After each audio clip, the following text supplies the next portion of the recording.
NEET प्रश्न पत्र leak को लेकर के पूरे देश में बवाल मचा हुआ है। एक तरफ जहां केंद्र सरकार इस पर रोज नए बयान दे रही है, वहीं दूसरी तरफ आज पूरे देश की नज़र पटना की तरफ लगी हुई है। दरअसल ईओयू आज वैसे 9 छात्रों को अपने ऑफिस में बुलाई है जिनके रोल कोड सॉल्वर गैंग के पास से मिले। हमारे साथ छात्र नेता भी हैं जो लगातार छात्रों के हक और हुकूक की बात करते हैं, उनको इंसाफ मिले उसकी बात करते हैं। हम उनसे ये जानने की कोशिश करेंगे कि आखिर नीट में ऐसा क्या है जो सामने नहीं आ पा रहा है और जिसे सामने आना चाहिए ताकि पूरी ट्रांसपेरेंसी बनी रहे। हमारे साथ छात्र नेता चुन्नू हैं, हम उनसे ये जानने की कोशिश करेंगे कि आखिर इसमें चल क्या रहा है। चुन्नू जी, नीट का मामला अभी तक पूरा बवाल बनाए हुए है, आखिर इसमें ऐसा आपको क्या लग रहा है कि जो चीज़ें सामने आनी चाहिए वो नहीं आ पा रही हैं? देखिए, एक नीट प्रश्न पत्र जो लीक का मामला चल रहा है, अगर पहले से प्रशासन और सरकार सख्त रहता तो ऐसा घटना नहीं होता। लगातार बीपीएससी भी बिहार में लीक हुआ था, कई क्वेश्चन आउट होता है, यूपी पुलिस का लीक हुआ। मेरा एक नीट पे यही सवाल था कि जब एग्ज़ाम से पहले सॉल्वर गैंग के लोग पकड़े जाते हैं और जो विद्यार्थी पकड़े जाते हैं वो कहते हैं कि हूबहू वही प्रश्न पत्र हमको मिला जो सॉल्वर गैंग ने दिया, तो क्यों नहीं भारत सरकार या शिक्षा मंत्री जो धर्मेंद्र प्रधान जी अभी बने हैं, उन्होंने उसी वक्त नीट एग्ज़ाम को कैंसिल नहीं किया? रिजल्ट का क्यों उन्होंने इंतज़ार किया? नीट को आप एक एग्ज़ाम के तहत देखेंगे तो ये गलत है। कारण क्या है, नीट जो एग्ज़ाम पास करके लड़के जाते हैं वो आगे चल के डॉक्टर बनते हैं और डॉक्टर देश का भविष्य होता है। कहा जाता है पृथ्वी पे डॉक्टर भी भगवान के समान होता है। अगर इसमें ही जल्दबाज लोग पैसे के दम पे लोग पास करेंगे तो पेट में कैंची भी छोड़ेंगे। तो आप सोचिए ना कितना बड़ा गलत हो रहा है हमारे देश के भविष्य के साथ। और इसमें एक चीज़ और है, जिस दिन रिजल्ट आता है एक ही सेंटर से 8-8 लोग टॉपर हो जाते हैं। एक सेंटर से 720 में 720 नंबर।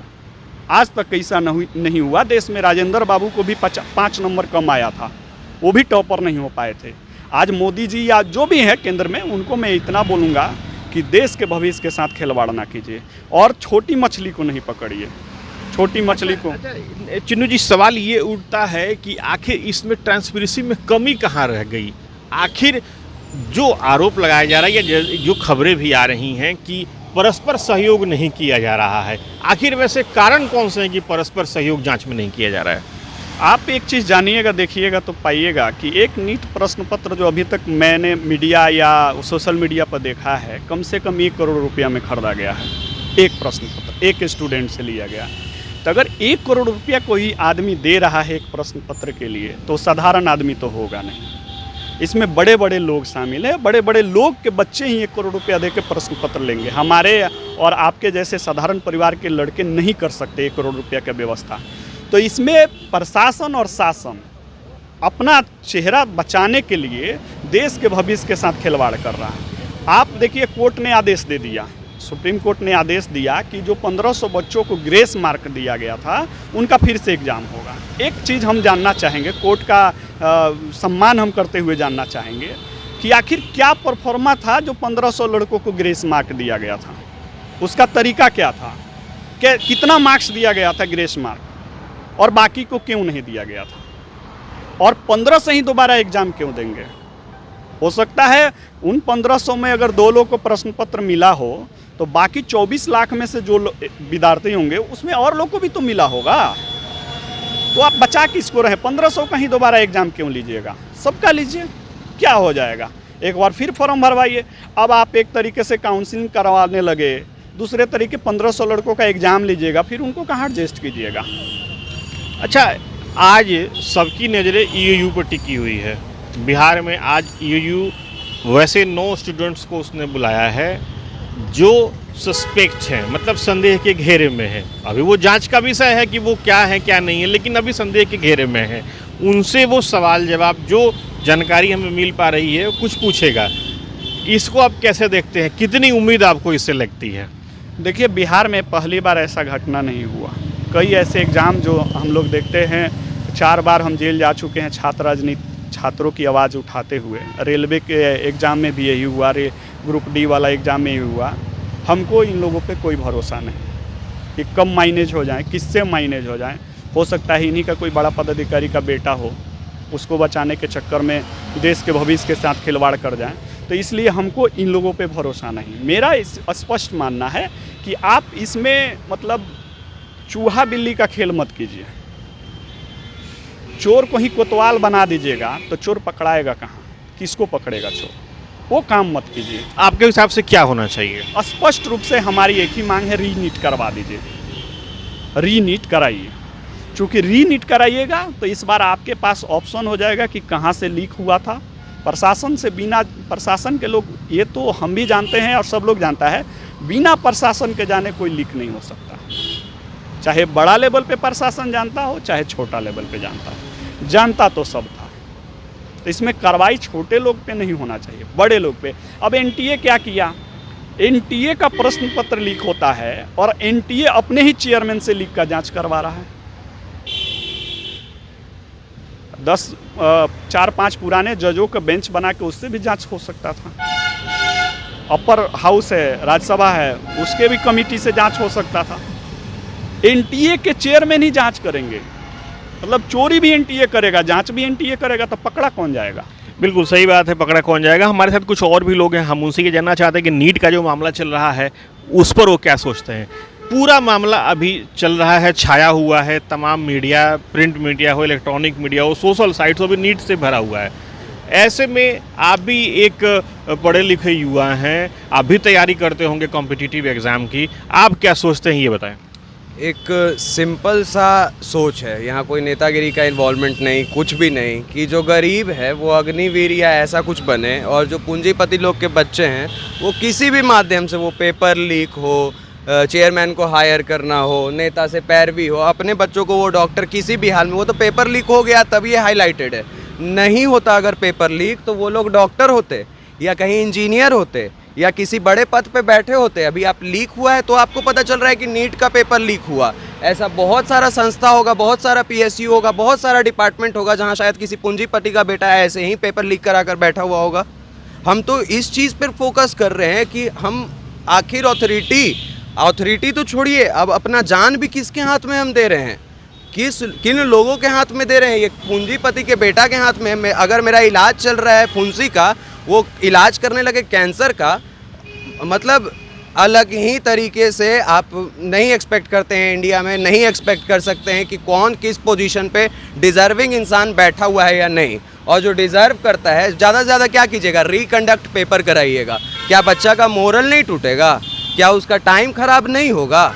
क्या उसका पैसा उस भाग दौड़ में नहीं लगेगा? हो सकता है उसको अगर कोई बीमारी हो सकता है कुछ भी हो, ये वो बच्चा तो फेस नहीं करेगा जो 1 करोड़ रुपया दिया है। फेस अभी भी कौन कर रहा है? तो वो गरीब। कोई भी जांच कीजिए, कोई भी बात कीजिए, कुछ भी कीजिए, फेस कौन करेगा? वो बच्चे करेंगे।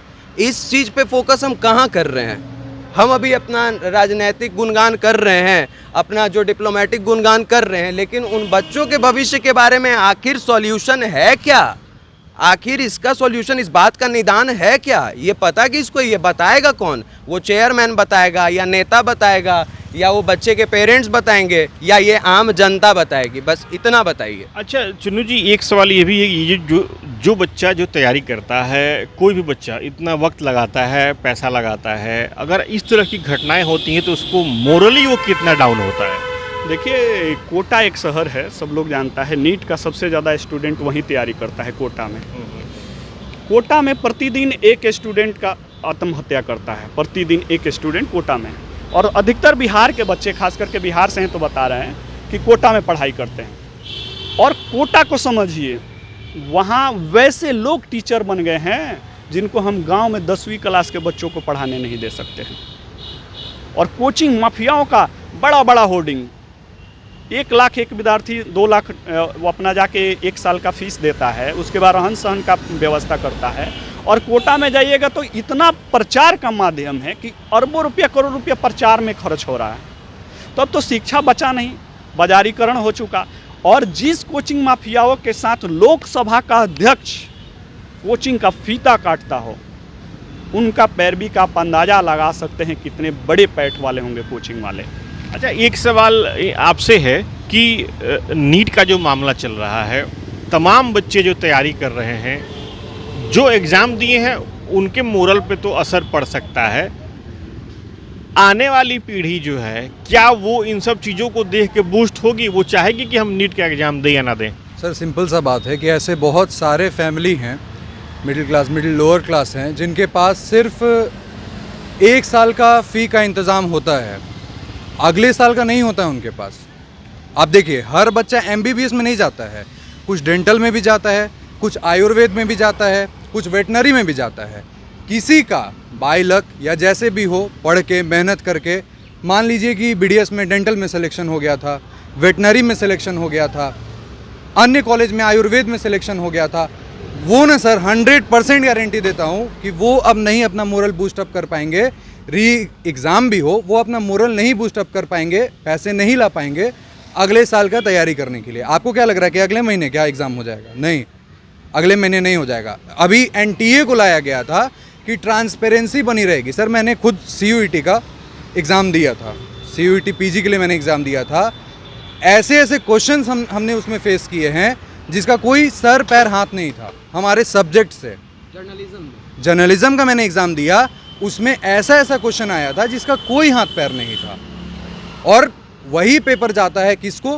पूंजीपतियों के बच्चे को, कि आपको भाई मैनिपुलेटेड क्वेश्चंस मिलेंगे, आपको उसके जवाब देने हैं, आप उसका जवाब दीजिए, आप क्लियर कीजिए। इन लोगों का जवाब कौन देगा जिसके पास अगले साल का फीस नहीं था? ये सरकार सुनिश्चित कर देना कि कोचिंग वाले को एक गाइडलाइन दे दे कि भाई अगले साल तुम इन लोगों को फ्री में पढ़ाओगे। बस इतना काम तो कर सकती है सरकार, ये करे। अच्छा चिन्नू जी, सवाल ये भी है कि जिस तरीके से पेपर लीक हो रहे हैं, क्या सरकार दबाव में है माफियाओं के? पूरी तरीके से। हम इसी में न बोले कि चोर को ही कोतवाल बनाइएगा तो चोर पकड़ाएगा कहाँ? सरकार ही दबाव नहीं, आप बताइए कि अखबार छापता हो, टीवी दिखाता हो, आपके चैनल के माध्यम से दिखता हो कि बिहार में एग्ज़ाम से पहले लोग पकड़े जाते हैं। अभी भी 14 लोग हिरासत में हैं। पुलिस कहता है, बिहार का जो जांच कर रही है UAE, वो कह रहा है कि बच्चे बोल रहे हैं कि हमको एग्ज़ाम से पहले पेपर मिल गया था, तो फिर इतना दिन लेट कैसे हुआ?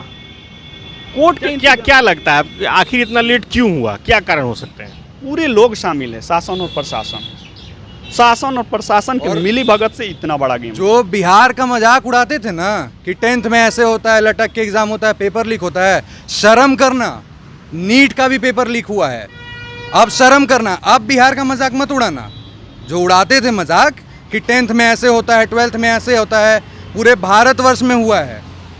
अब मत उड़ाना बिहार का मजाक। बिल्कुल। ये आप देखिए ना, बाहर के हरियाणा के एक सेंटर का नाम आया, एक लाइन से 8 लोग जो टेबल पे बैठे हैं, 8 लोग का रोल नंबर एक नंबर ऊपर नीचे है और 8 टॉपर हैं। क्या हुआ हरियाणा में?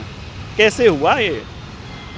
नहीं, एक रेफरेंस आपको देना चाहेंगे। अभी आप रिसेंट, ये इरेलेवेंट एग्जांपल है, आप पुणे पोर्शे वाला घटना से अवगत होंगे। क्या अभी जो लड़का जिसने ये घटना किया था वो एक पूंजीपति था, आपको भी पता है, हमें भी पता है। क्या अभी वो प्रॉब्लम्स फेस कर रहा होगा ज़्यादा?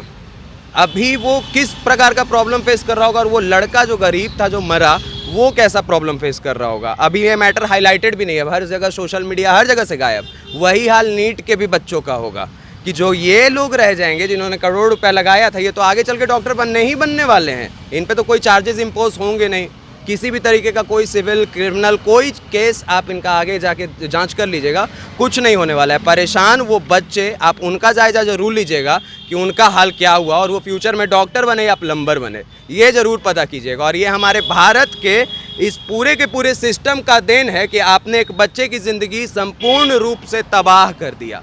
बिल्कुल, एक छात्र नेता आप हैं, तमाम मंचों पर छात्रों के हित की आवाज़ उठाते रहते हैं।